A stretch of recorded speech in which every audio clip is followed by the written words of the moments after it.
What's going on, guys? Welcome back to another episode of KozMatt's Wrestling Recap. Let's get right into a very entertaining episode of Friday Night SmackDown. I cannot contain my excitement. It was a great show. Matthew, what did you think? So I'm staring at the script right now off of what we are supposed to read, and It was phenomenal. I think this was one of the best SmackDowns, honestly, in forever. I think the opening to SmackDown was the real game changer. So it kicks off with SmackDown's theme song playing over an abundance of superstars cutting a promo backstage. First, we see Paul Heyman bringing up Roman Reigns and Brock Lesnar a little bit, then Ronda Rousey, of course, with her taking on Sonya Deville tonight. Then Sonya Deville, of course, she's taking on Ronda Rousey later tonight. And then the Viking Raiders, who are facing the Usos, and then the Usos, then who are facing the Viking Raiders. It was just a mess. We see a little bit of a mess, but I loved it. Then Ricochet, of course, who is taking on Sami Zayn next. And then Sami Zayn, who is in Gorilla, who is taking on Ricochet. Of course, Sami Zayn's music finally hits. We are cut to the arena and treated to an Intercontinental Championship match as he is set to defend against the one and only Ricochet.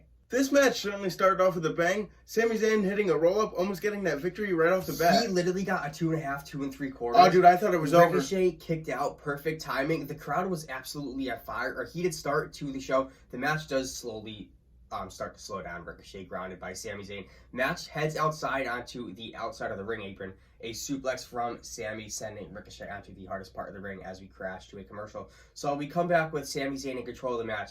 The contest does head outside as Johnny Knoxville music hit, or whatever. The leader of the Jackasses. As Ricochet brings in Sami Zayn and rolls up a distracted Sami Zayn to win that Intercontinental Championship.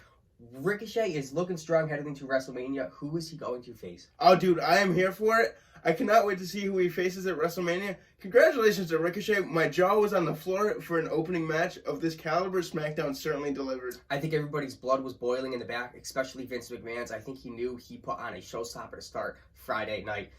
So then we cut to a few clips from, I think it was Thursday night's Pat McAfee show with Vince McMahon. Oh, it was a great show. I watched the whole thing, man. It was awesome. We cut to a little segment. Vince McMahon, of course, announcing he will be inducting the Undertaker into the Hall of Fame, and then presenting a match at WrestleMania to Pat McAfee. And then we cut to Vince's door backstage, promised to get an update on Pat McAfee's WrestleMania match and who his opponent will be, but later on tonight. Wink, wink, nudge, nudge. Who do you think it's going to be? Good old 78-year-old Vince McMahon. Yes, you heard it here first. Nope. We then cut to Sami Zayn in the back going absolutely ballistic, saying he's going to slaughter Johnny Knoxville. I don't think even ballistic's a good word for him. He was just throwing poles, throwing chairs, then chasing after the cameraman, yelling and vowing that Johnny follows him everywhere, especially on social media, to SmackDown, to all of his matches. So why not follow him all the way to Dallas, Texas at WrestleMania? Cool, I like how they did that. Johnny Knoxville versus Sami Zayn at WrestleMania 38. This match is going to be a shit show, and I'm absolutely here for it. I cannot wait to see what happens. What was a shit show next? Austin Theory's music hits and is out with a microphone in hand, thinking he was going to cut a promo. He kind of did, claiming himself the protege of Mr. McMahon #1, and wherever Mr. McMahon goes, Austin Theory goes #2. Austin goes right up to the announcer's desk. Pat McAfee. I knew where this was going, saying Vince was on his show, setting him up all along. Austin then says Vince went on his show because he's a loudmouth and wants to shut Pat McAfee up. Pat confronts Theory, walks up to him. Austin Theory says he is his opponent at WrestleMania, slapping the headphones off of McAfee, vowing to beat him to a pulp. Pat McAfee just stands up on the announcer's table, vowing to beat him to a pulp, calling him a little bitch, all that, and I just loved it. I really, really did. I don't know. Pat was pissed and then saying he was embarrassed, yelling over commentary, blaming Michael Cole, then telling Michael Cole to feel the glow as Naomi is out next. A good little transition. Man, Pat McAfee was just awesome. Yeah, it was. Sasha Banks, of course, accompanying Naomi to her match against her opponent, Carmella. And Carmella is also accompanied to the ring by Queen Zelina. A quick match with Sasha Banks and Zelina getting into an altercation ringside, allowing, of course, Naomi to pin a distracted Carmella. Cool. I like seeing Naomi looking strong-headed to SmackDown. Matt, I don't know if I'm the only one, but did you remember that they had the Women's Tag Team Championships? I totally forgot. Man, I think these titles are going to go away eventually because nobody really cares about them. It's really sad to kind of see. I don't either. I really couldn't care less about it. But what I did care about, so let's cut to our next segment. It was Happy Corbin, Madcap Moss, and some random people. I don't know if they were like upcoming talent stars. Yeah. Maybe in the developmental roster at NXT. I don't even know who they were. They were all in the back playing cards. Baron bringing up his WrestleMania moment, winning the Andre the Giant Memorial Battle Royal. That was a big moment for him. Absolutely. Beating Kurt Angle at another WrestleMania, then bringing up his attention to Drew McIntyre, who he is facing this WrestleMania, and then Moss making fun of Drew, cracking a few jokes. We then see Drew McIntyre head down to the ring with Happy Corbin and his lackeys watching in the back on the television. It was pretty cool. So Mahal is Drew's opponent. Quick match. Shanky watching on... Where's Veer, dude? I don't know, man. He's lost in space. Drew does... Same with Elias. We'll have to get to that later. Man. Drew advances his momentum towards WrestleMania with a neckbreaker leading into a hard Claymore. Man, that Claymore, nobody kicks out of it. So Mahal, he took a nice L. But Caleb Braxton interviews Drew over Madcap Moss and Baron Corbin's shenanigans earlier on.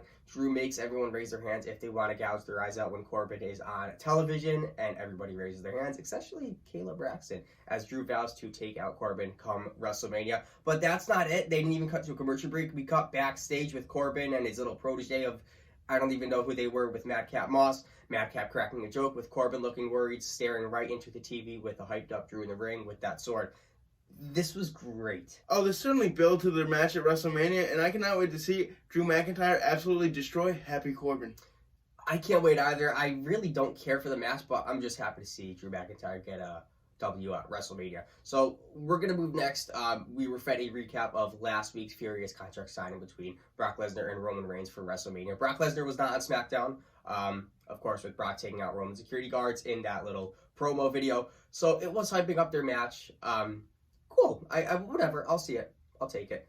But next we see Rick Boogs out hyping up an incoming Shinsuke Nakamura, a supposedly incoming Shinsuke Nakamura, because the Usos attacked them from behind mid-entrance. The crowd was getting into it. Pat McAfee was getting into it. But then Pat McAfee was all pissed off that the Usos attacked Shinsuke and Boogs. But the Usos were in frame, holding up the ones on the top of the stage as a Universal Champion. The Tribal Chief, the head of the table, Roman Reigns. His music hits. Paul holding the title high.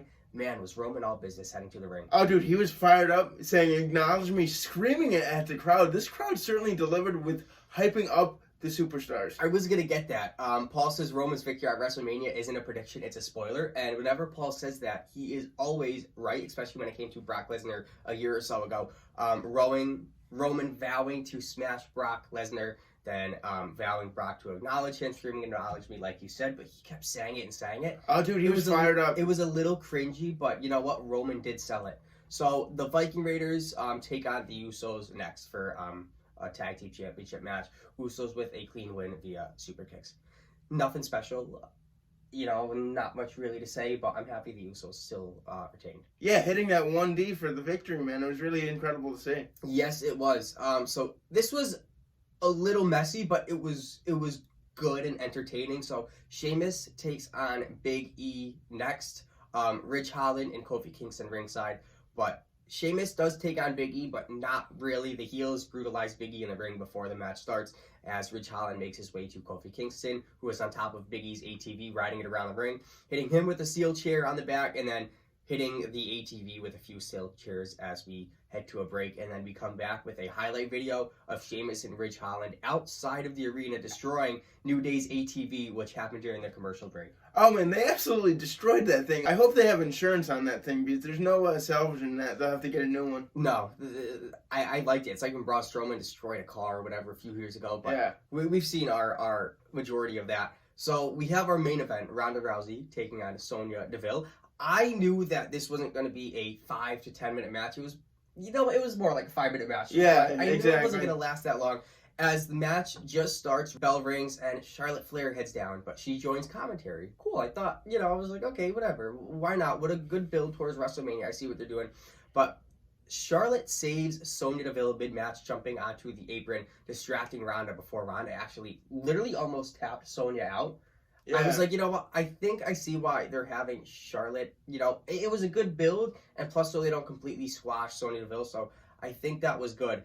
But Ronda does tap Sonya out later on, and then Charlotte goes in for an attack. But Ronda Rousey puts her in an ankle lock, looking strong to close out SmackDown. Tapping out the Queen. She applied that sucker for a while. Yeah, Ronda Rousey proving that she's not a one-trick pony like Charlotte said, and I think Ronda built some great momentum heading into WrestleMania. Well, guys, that was it for a very entertaining episode of Friday Night SmackDown. Let us know what you thought about the show. and what you think about all the matches that we've heard so far going into WrestleMania. Always like, comment, and subscribe, and we will see you later. Peace out, baby. What's wrong with me, dude? I don't know. Adios. Come on and